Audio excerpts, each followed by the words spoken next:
Bonjour à toutes et à tous, bienvenue dans cette nouvelle vidéo qui donc est une vidéo qui va être sur les recommandations lecture ou plutôt un bilan lecture de ce que j'ai lu au mois de septembre, ce que du coup vous pourriez lire au mois d'octobre. Alors je sais, tous les gens sont très... Attention, il faut faire des piles à lire, qui soient des piles à lire saisonnières, donc il faudrait techniquement que je fasse une pile à lire d'automne. Sauf qu'en fait, moi, l'automne, et pas que moi d'ailleurs, la plupart des gens associent automne à Halloween. Moi j'ai pas envie de lire des livres d'horreur, en fait j'ai peur, je suis une flippette, donc il est même pas la peine de penser que j'allais lire des thrillers, que j'allais lire des policiers, que j'allais lire des trucs qui me mettent dans une ambiance de sorcières qui font peur. Non, non, non, non, non.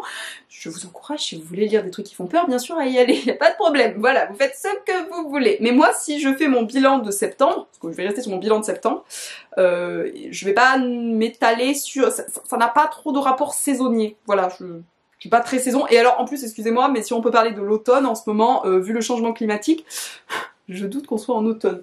Donc moi je vais rester très été.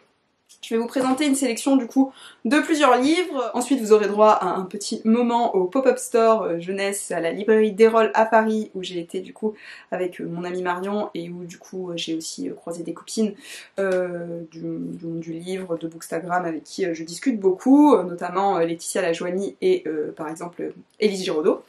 Et je vous parlerai aussi ensuite voilà, d'autres de mes lectures, donc certaines qui sont sur des livres qui sont auto-édités, certaines qui sont sur des livres qui sont en maison d'édition. Voilà, pour ceux qui ne connaissent pas la différence, auto-édition, il n'y a pas de maison d'édition, vous faites tout seul, tout simplement, et quand vous êtes en maison d'édition, là c'est une maison d'édition qui vous publie, donc qui prend les risques financiers et qui fait ça pour vous. Voilà. Alors, je vais commencer du coup par une sélection de 3 livres, et je vais surtout commencer par... Attention, c'est important. Persona, tome 2. Pour ceux qui ignorent encore, qu'est-ce que c'est que le livre de Persona ? Déjà, il faut arrêter d'ignorer. Voilà, il y a des choses importantes dans la vie, des choses qui le sont, des choses qui ne le sont pas. Lire Persona, c'est très important. Donc si vous êtes fan de fantasy, que vous cherchez quelque chose d'un peu original, qui sort du schéma classique et de l'ordinaire, allez lire Persona. Pourquoi ? Parce que Persona, c'est un roman qui a de la personnalité. Je reprends les dires de l'autrice, mais parce que je trouve qu'en même temps c'est très bien dit. Persona, c'est tout simplement l'histoire d'Andrea qui est don de Persona, c'est-à-dire qu'il a la possibilité de changer d'apparence grâce à des masques. D'où les masques sur la couverture, parce que quand même c'est un petit peu censé. Donc Andrea, il change d'apparence comme ça, et Andrea, il a 2 amis qui sont Tisbé et Evander. Donc Tisbé, elle est don. Elle est donc tout simplement de localitas, c'est-à-dire qu'elle peut localiser les choses, et Evander, lui, il est donc d'Antea, c'est-à-dire qu'il peut remonter le passé des objets. Ces 3 personnes, enfin ces 3 adolescents, parce qu'ils vivent dans la cité de luxe, la cité de lumière, où leur don est monnayé, vont être employés pour pouvoir aller kidnapper le fiancé de la princesse Héloïse. Donc ça c'est l'histoire du tome 1, que je vous avais je pense déjà pitché 2 reprises, mais sait-on jamais si vous aviez oublié de quoi ça parlait. Et donc j'ai reçu en service presse de la part des éditions Hachette Roman le tome 2. Comme vous pouvez le constater, je l'ai aimé. Voilà, j'ai mis des espèces de petites intercalaires dans les pages, ce qui m'arrive de plus en plus avec les livres, donc je m'inquiète pour moi-même. Voilà, je n'aurai pas d'autre mot à dire que allez le lire. Tout simplement parce qu'il est génial, il est beaucoup plus approfondi, beaucoup plus développé, beaucoup plus mystérieux, avec une intrigue un peu plus poussée au niveau politique, religieuse, que ne l'était le tome 1, mais d'un autre côté c'est très bien parce que si vous avez aimé le tome 1 qui est plus court, vous aurez envie de lire le tome 2 qui est plus long pour en découvrir plus. Voilà, je fais la promo et la vente. Non, vraiment, c'est un gros coup de cœur, j'adore les personnages, voilà, il y a une belle représentativité, il y a une volonté de la part de l'autrice de mettre en avant, beaucoup de personnages différents dans le sens où on ne les voit pas en général. Andrea, il est non-binaire, c'est un personnage qui est pacifiste. On a Evander qui, encore une fois, se débat avec ses injonctions liées à la masculinité, qui est maladroit, mais qui en même temps est tellement drôle. Enfin franchement, si vous voulez lire, allez le lire. Je recommence mon speech. Voilà, il y a Tisbé qui est hyper loyal comme personne envers ses amis, mais qui cherche sa place. Et il y a la petite Pax, voilà la petite Pax qui avait de la lumière sur les poignets parce que, en fait, ces enfants-là sont touchés par le don de la lumière qui leur donne des pouvoirs.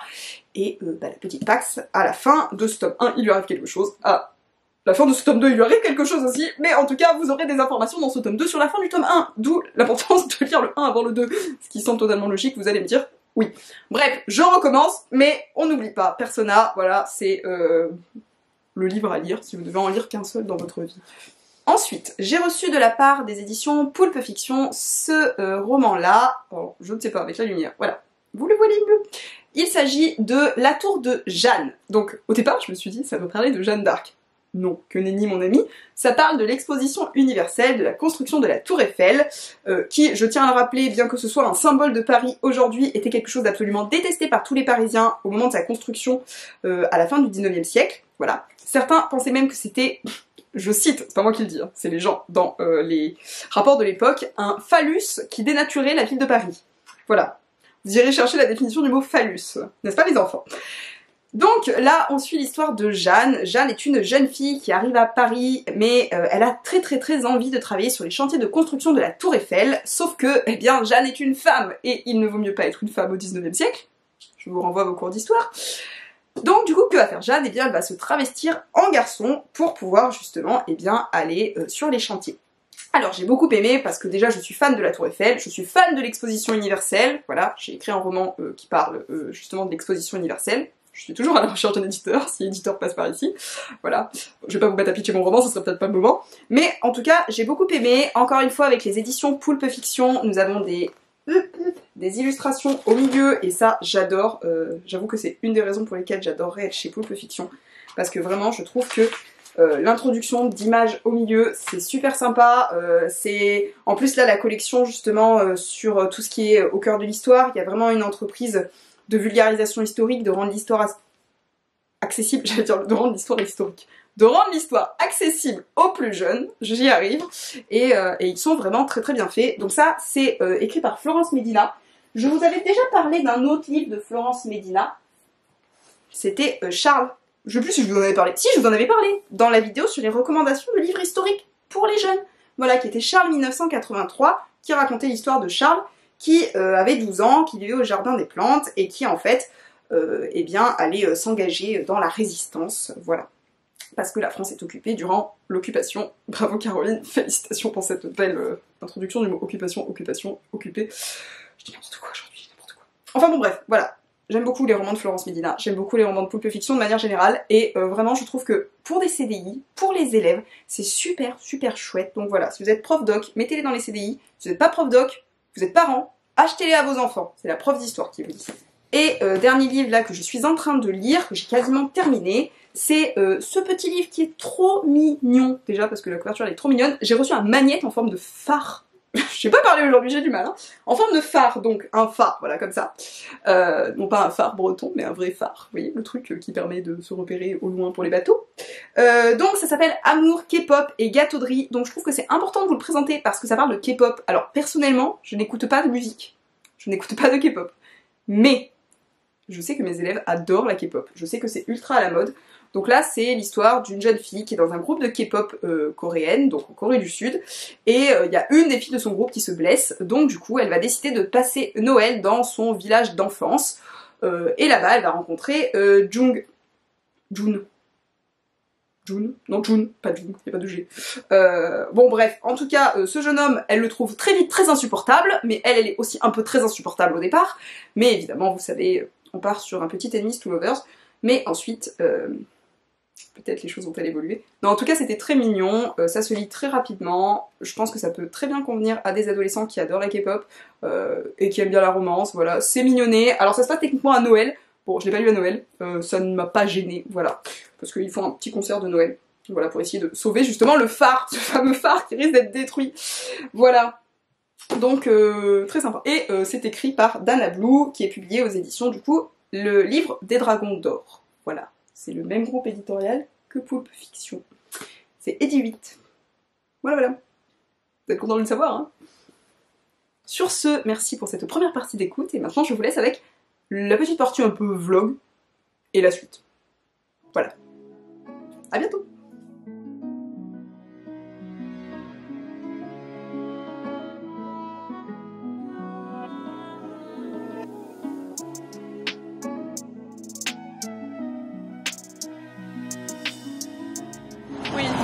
On est où? On est à Paris, à la librairie Erol, c'est ça? Erol. Voilà, pour aller voir Clara Hérault et Laetitia Lajoie. C'est bien. Ouais, j'ai bien retenu mon texte. T'as bien retenu, Tu bravo. m'ouvriras du coup ce midi, Je sais pas, s'il te plaît. on verra.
Nous sommes sur le pont Neuf, et le pont Neuf, c'est le plus vieux pont de Paris. Et oui, malgré son nom qui dit que c'est le pont Neuf, il n'est pas si neuf Que ça. Et non, il est très vieux.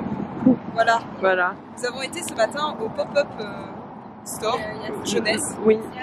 organisé par les éditions du Grand Peut-être. Et maintenant, nous allons poursuivre ça au café de Beta Publisher. Voilà, puisque c'est la journée littéraire. Exactement. Donc il faut maintenant aller dans un petit café pour aller boire un petit gâteau. On ne peut pas boire un gâteau. Non, on va boire un petit café et manger un petit gâteau. Voilà, exactement. Je Merci crois. beaucoup pour le script. De rien. C'est Je fais le prompteur la prochaine fois. parfait, merveilleux. Et du coup, on est où?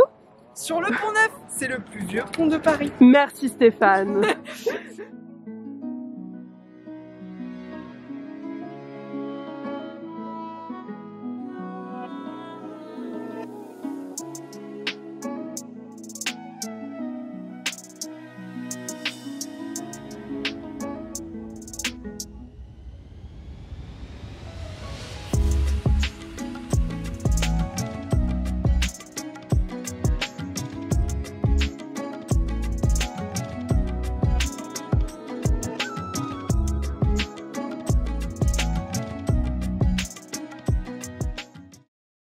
Bonjour. Et du coup, voici la seconde partie de cette vidéo dans laquelle je vais cette fois-ci vous présenter trois autres lectures là que j'ai faites dernièrement. Donc le premier, mais pas des moindres, il s'agit de ce livre que vous avez peut-être vu tourner à peu près partout sur les réseaux sociaux, qui est publié aux éditions Korrigan, qui est écrit par Piper CJ. Qui est du coup un premier tome, je ne sais pas si c'est une trilogie ou une duologie d'ailleurs, je crois que c'est une trilogie, qui, attention vous allez avoir mon bel accent anglais, s'appelle The Night and Its Moon, c'est pas si mal hein. Voilà, c'est un merveilleux objet livre, on ne peut pas dire le contraire, en termes d'objet, il est incroyablement beau, je vous laisse, voilà. Magnifique, le travail à l'intérieur aussi est très joli, voilà vous avez des petites illustrations au début des chapitres, enfin c'est vraiment un très bel objet et quand on enlève du coup la jaquette, voilà on a quand même un très bel objet livre. Donc une fois qu'on a fait l'aspect plus esthétique du produit, allons un petit peu plus au fond de cette histoire. Donc, nous sommes sur une histoire avec des personnages qui sont moitié humains, moitié faées, parce que c'est un peu la mode en ce moment qu'il y ait des faées un petit peu partout. Les faées, pour ceux qui ne savent pas ce que c'est, ça fait partie de la catégorie un petit peu des elfes, du peuple un peu féerique, voilà, sauf que généralement les faées, tels qu'ils sont décrits dans les romantaisies, c'est-à-dire dans les romances dans des univers de fantasy, on ne peut pas dire que les hommes soient dépeints d'une manière très... qui donne envie de tomber amoureux d'eux. Voilà, ça ne donne pas du tout envie, non, faut arrêter du coup de penser que ces représentations du mâle alpha sont une bonne chose. Bon, bref, ce n'est pas le débat ici. Ici, nous suivons donc du coup deux personnages qui s'appellent Nox et Amaris. Ces deux jeunes filles, à la base, ont grandi ensemble dans un orphelinat. Elles ont une relation qui est très amicale, même entre sœurs. On a l'impression un peu que c'est des sœurs au départ, il y en a une qui s'est occupée de l'autre, sauf que ensuite... C'est là où nous venons au premier trigger warning de ce récit, et où je vais vous dire du coup qu'il n'est pas à mettre entre les mains d'un public trop jeune. On est vraiment sur une lecture qui pour moi est une lecture adulte et non pas une lecture qui est réservée aux ados. Voilà, c'est vraiment une lecture adulte. Je vous dis ça parce qu'il tourne partout sur les réseaux sociaux et que aujourd'hui je trouve que en termes de représentation et d'âge, il faudrait peut-être rappeler que certaines choses ne doivent pas être mises entre les mains des mineurs. Bon, après là, il n'y a pas de scènes qui, je pense, sont trop perturbantes pour les mineurs, donc c'est pas forcément le souci, c'est juste que c'est une lecture qui pour moi est plus adulte, ne serait-ce que dans l'écriture en elle-même. Voilà, et dans certains sujets abordés, puisque là, bah, ces jeunes filles, du coup, vont être, je vous disais, vendues pour servir de marchandises, enfin en tout cas, l'une d'entre elles va être achetée par le patron d'une maison close, voilà, devient esclave de plaisir au service des hommes riches et puissants, bien sûr, voilà, mais elle va réussir à s'enfuir, bon, bref. Au-delà de l'histoire en elle-même, j'ai trouvé que, bon, première chose, on nous avait vendu une romantaisie entre deux femmes. Je trouve que c'était une bonne idée. C'était très chouette, ça faisait plaisir. Mais, c'est pas le fait. Voilà, je suis désolée, à un moment donné, je vous donne mon avis, c'est personnel, c'est subjectif, mais je trouve que la romance, je ne suis pas convaincue, je ne suis pas particulièrement attachée au personnage, et il y a une répétition du fait que l'une a la peau très blanche et que l'autre a la peau très noire. Alors ça, je pense, un lien avec la lune et le ciel noir, la nuit, je pense, enfin c'est plus lié, je pense, à leur particularité, mais je trouve quand même que c'est un peu gênant. Voilà, je trouve que c'est beaucoup répété, et surtout, en fait, ce roman, je pense, qui est très gros, aurait pu se résumer en moitié de ce livre, parce qu'il y a beaucoup de descriptions, ça traîne en longueur, il y a des passages qui pourraient se résumer avec de simples dialogues, donc je suis pas convaincue. Voilà, je suis pas convaincue, je trouve que c'est un bel objet très esthétique, qui fera très beau dans une bibliothèque, mais les personnages, je me suis pas du tout attachée à eux, et vraiment j'ai trouvé que c'était long pour être long, voilà. Et j'ai pas un problème avec les longs livres, hein, mais là, je suis pas convaincue. Donc bon, si vous l'avez lu, n'hésitez pas à me dire ce que vous en pensez, parce que j'ai l'impression de voir un peu des avis qui disent tout et leur contraire, donc je sais pas trop, voilà, bon, bref, ça fera un joli livre dans la bibliothèque. Merci aux éditions Corrigan de me l'avoir envoyé. Je vais passer du coup maintenant à la chronique de deux autres livres. Donc le premier que je voulais vous présenter, c'est celui-ci. Ouh, il y a un petit reflet là. Voilà, j'espère que vous le voyez mieux. Voilà. Donc, alors je ne vais pas le prononcer parce que je suis vraiment très nulle en anglais. C'est un roman qui est écrit par Dana Blue, qui est publié chez Hugo Jeunesse, Hugo Québec. Je crois qu'il n'est pas encore disponible en France, mais qu'il y a certainement... Je crois qu'il y a des stocks qui vont être importés en France parce que c'est un livre qui à la base est écrit par une autrice qui est canadienne. Vous pouvez d'ailleurs, si ça vous intéresse, retrouver l'interview que j'avais fait avec Dana sur le podcast Délivrer des mots. Merci à la personne qui m'a fait remarquer que c'était un jeu de mots très intéressant sur délivrer des mots. Haha, franchement c'était génial, bravo, je plus sois.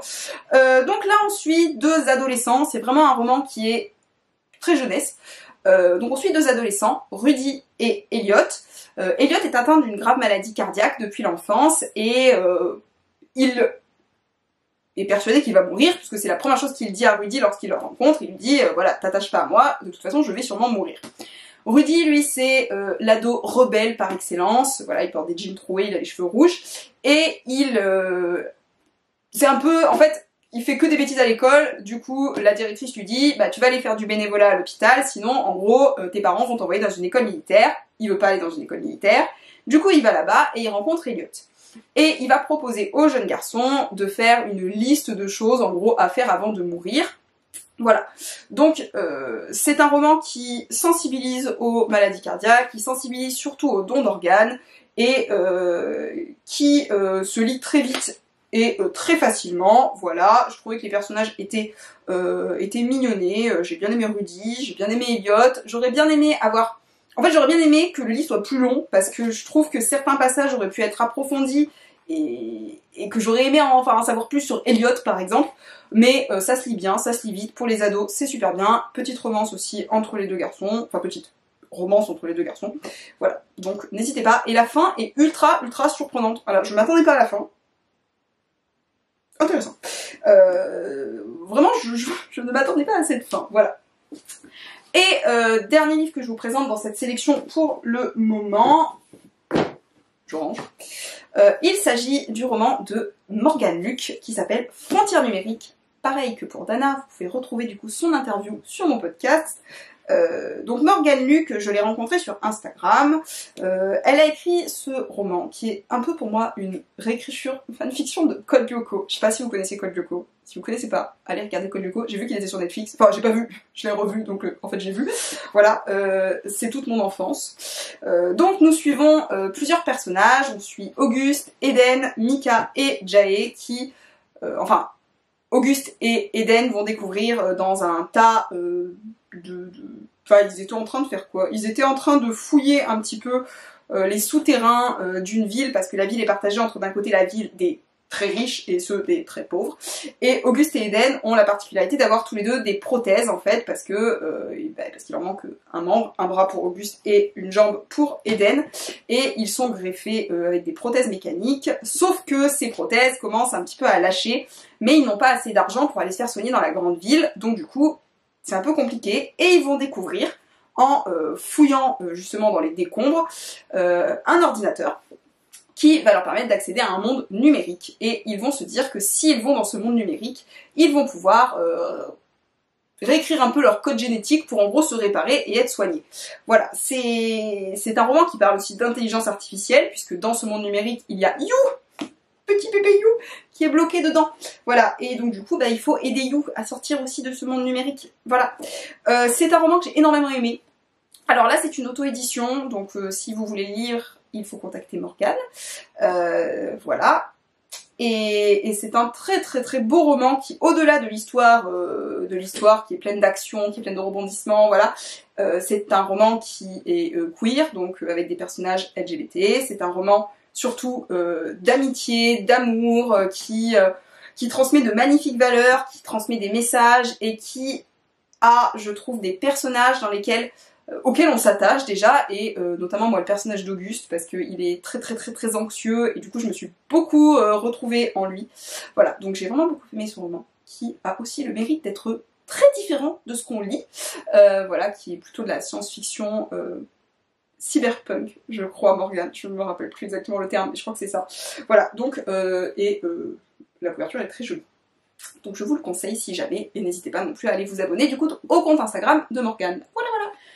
Je vais terminer maintenant cette vidéo avec mes 3 dernières lectures que j'ai fait. Donc là, on est début octobre. Donc bon, c'est des romans que j'ai toujours reçus avec les services presse de septembre, mais que j'ai terminé là début octobre, et que comme du coup je publie cette vidéo début octobre, ça tombe bien. Alors, j'avais reçu plusieurs romans, mais certains sont arrivés un petit peu en décalage, donc tant mieux, ça m'a permis comme ça de réussir à répartir mes différentes lectures. Alors, j'ai reçu celui-ci, je vous le présente très brièvement parce que je ne l'ai pas encore lu, je l'ai reçu il y a 2 jours, donc là j'ai pas encore eu le temps, puis je dois terminer une autre lecture que j'ai d'un roman, enfin bon bref, c'est un autre roman. Donc là, il s'agit de Everdream, qui est sorti du coup au mois de septembre. Vous pouvez aller suivre du coup l'autrice sur son compte Instagram. C'est une autrice qui s'est fait connaître notamment par son webtoon, et qui eh bien, a aujourd'hui publié un roman. Donc c'est un roman, enfin dans le sens où ce n'est pas un webtoon, ce n'est pas une adaptation du webtoon, c'est bien un roman, mais à l'intérieur j'ai vu qu'il y avait quand même quelques images, voilà, qui étaient d'ailleurs dans le service presse avec des jolis marque-pages qui brillent, et ça c'était trop trop chouette. Voilà, et donc qui raconte l'histoire d'Aiden, qui est amnésique, qui est retrouvé perdu au milieu de nulle part dans la nature, avec pour simple souvenir en gros un étrange collier dont elle ne sait pas la provenance, qui va se mettre à briller, enfin il y a des pierres en gros sur ce collier, et au contact de ses émotions elles se mettent à briller, et elle va rencontrer un garçon qui s'appelle Lei, j'espère que je le prononce comme il faut, qui apparemment est aussi fascinant qu'il n'est exaspérant, qui en général est plutôt mystérieux et en dit long sur la question, enfin, le garçon en question. Et donc voilà, donc c'est un univers qui a priori est tissé par la magie, par les dangers, peut-être y aura-t-il une romance, je ne sais pas. Donc je pense que ça je vais me le garder pour le lire tranquillement du coup pendant les vacances de la Toussaint, parce que j'ai une petite sélection de livres que je veux lire pendant les vacances de la Toussaint. Voilà. Et je voulais également du coup vous présenter alors 2 lectures que je n'ai pas sur moi parce que je les ai prêtées à une amie. Donc le premier c'est Souviens-toi de moi. C'est une romance FF, Young Adult, et ça fait du bien, ça fait plaisir d'avoir enfin des romances lesbiennes pour les adolescents, voilà, parce qu'on en a quand même très très peu. J'ai vraiment beaucoup apprécié ma lecture, j'ai trouvé que c'était très agréable, l'histoire se lit très facilement, Nora et Stevie sont vraiment trop mignonnettes, très attachantes. Donc en gros c'est l'histoire de Nora, de Stevie. Elles sont en couple depuis 2 ans, sauf que Stevie fait une chute, elle se tape la tête et elle perd ses souvenirs sur les 2 dernières années. Donc quand elle reprend conscience après 2 semaines de coma, elle a totalement oublié l'existence de Nora. Et donc après ça va être un texte sur la recherche des souvenirs, la redécouverte des sentiments, des premiers émois amoureux, des premiers sentiments adolescents. Et vraiment j'ai passé un vrai et très bon agréable moment de lecture en ayant vraiment cette impression voilà, d'avoir une romance.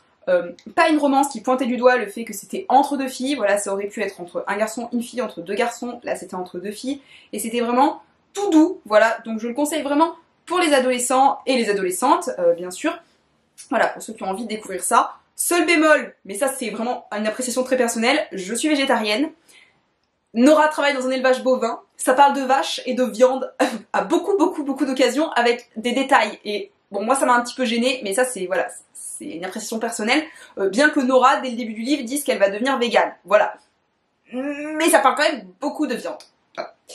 Et dernière lecture que je voulais aussi vous présenter, il s'agit du coup du tome 2 de Royalty Witch. Donc là non plus je n'ai pas le livre parce que je l'ai prêté à la même personne à qui j'ai prêté Souviens-toi de moi. Et c'est donc la suite du premier tome, c'est logique c'est un tome 2. C'était donc l'histoire d'un tournoi en fait organisé entre des sorcières, enfin entre différentes familles. Là c'est à peu près la même chose, c'est ça qui m'a un petit peu déstabilisée dans le sens où j'ai bien aimé les images, j'apprécie les personnages, l'histoire est chouette, mais je trouve que ça traînait un peu en longueur et qu'il y avait une impression de répétition. Et du coup c'est même dommage parce que je crois que j'aurais préféré avoir plus d'illustrations que d'avoir finalement de texte, parce que vraiment à certains moments on a l'impression d'avoir du texte pour du texte, et c'est pas que j'ai quelque chose contre les longs textes, parce que celui-là en soi est court, mais il se lit beaucoup plus difficilement que certains romans, donc après les personnages sont attachants, les dessins sont vraiment très mignons, l'histoire des tournois c'est encore toujours intéressant, la magie, les sorcières, enfin voilà, ça c'est chouette, mais voilà, sentiment un peu de j'avais lu ça dans le tome 1, bon il y a un peu de nouveauté bien sûr dans le tome 2, mais pour moi c'était pas nécessaire d'avoir un tome 2. Voilà, après encore une fois, ça n'empêche pas de le lire et de passer un agréable moment, donc voilà.